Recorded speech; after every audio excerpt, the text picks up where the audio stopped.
How to compel people to like you. Yes, you can do this, even though at this very moment you are not popular and people dislike you. You can so interest yourself in others. You can be so cheerful, so courageous and helpful that others cannot help being drawn to you. You can compel them to like you.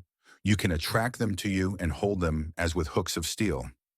It is the heart qualities that attract, and it lies with you whether or not you shall cultivate and strengthen these qualities. Thousands of people who have superb ability and could be great successes are comparative failures in life because of their unfortunate personality, which prejudices people against them on first acquaintance.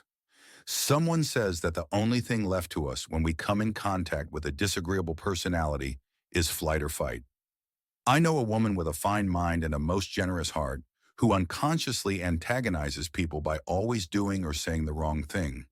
She prides herself on her honesty and is very fearless and outspoken in her criticism. She is continually saying things that drive others away from her, and she makes an unfortunate impression on strangers, yet she is very kind and generous and will do anything in the world for those who need help or encouragement. She is one of the most accommodating women I have ever met, yet she tries one's very soul by her repellent way of doing and saying things. She cannot understand why she does not attract people. She wants to, she longs to be popular, but people don't like her. She lives an exclusive life when she longs to live an inclusive one. If you are not popular, if people shun you and you don't know why, study yourself, examine yourself carefully, and you will find that you really have qualities which repel, which antagonize, which rub people the wrong way. You will probably find many things in yourself which you did not realize you possessed. This self-examination may be a revelation to you.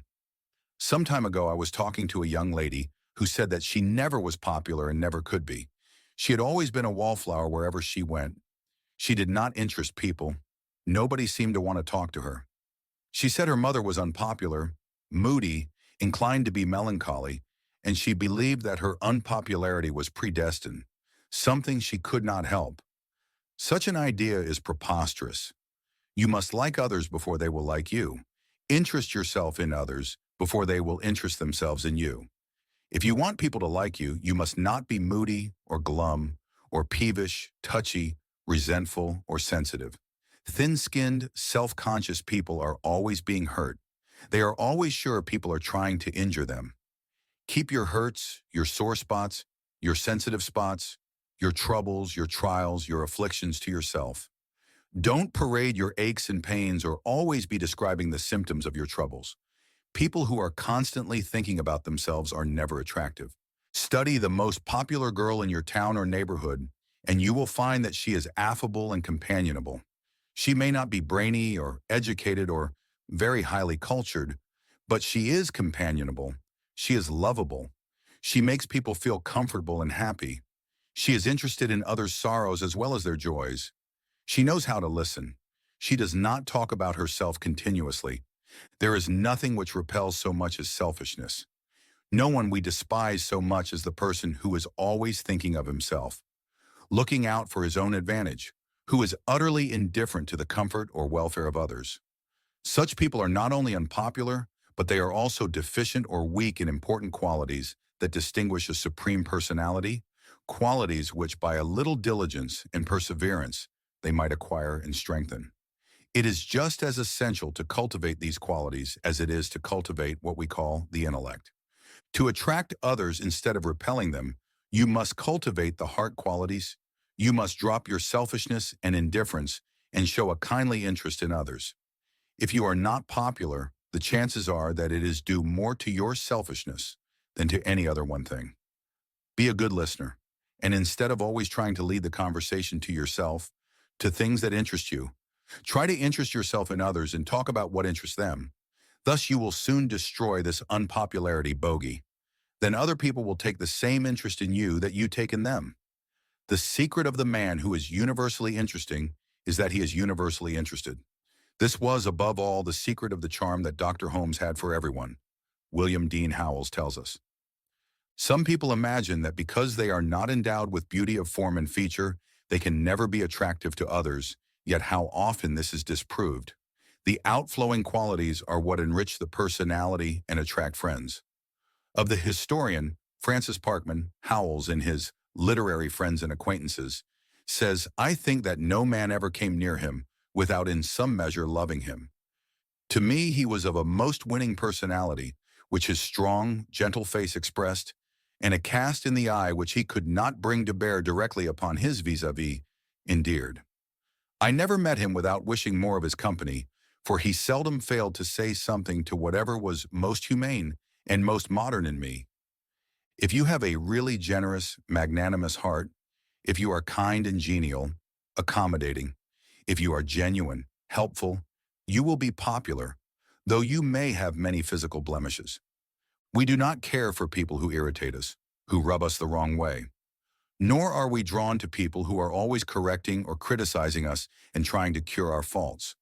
People who are pugnacious, aggressive, or overbearing, who possess domineering qualities, who are narrow, intolerant, or uncharitable, are never pleasing or popular personalities.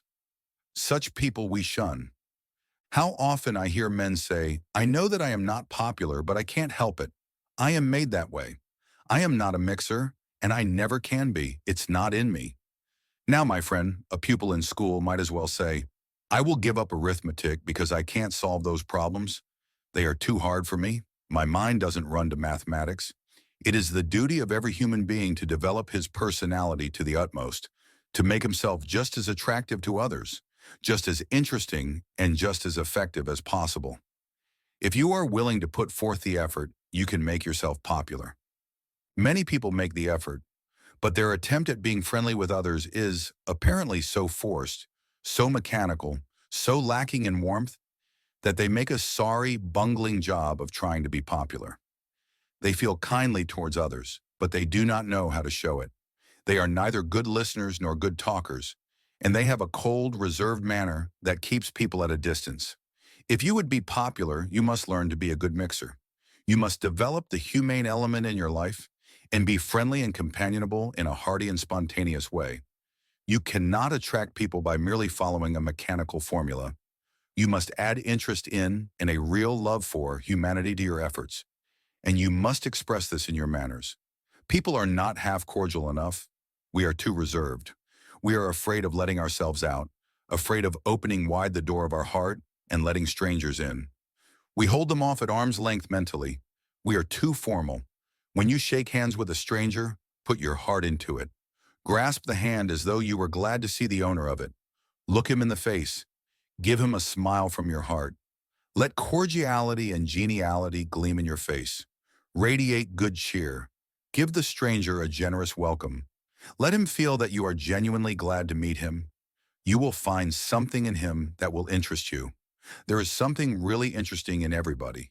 In reality, this stranger is your brother. You may never have seen him before, but he belongs to your family. You are one in the universal brotherhood. What an excellent thing it is to develop in a child an irresistible charm of manner and of personality.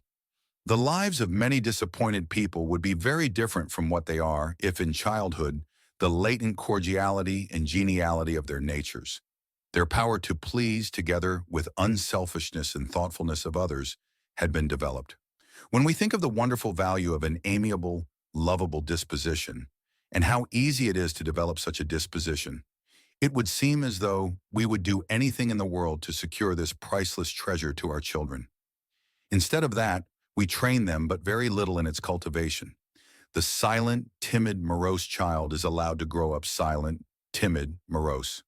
His parents seem to think he was born that way, that his disposition is fixed in his nature and cannot be changed to any extent. This is a great mistake. Any child's nature can be revolutionized by proper training. Children are wonderful imitators. Patience, kindness, generosity, humility, courtesy, unselfishness, good temper, guilelessness, sincerity. These make up the supreme gift, the stature of the perfect man, says Henry Drummond. Is it not possible for every one of us, young and old, to cultivate these qualities?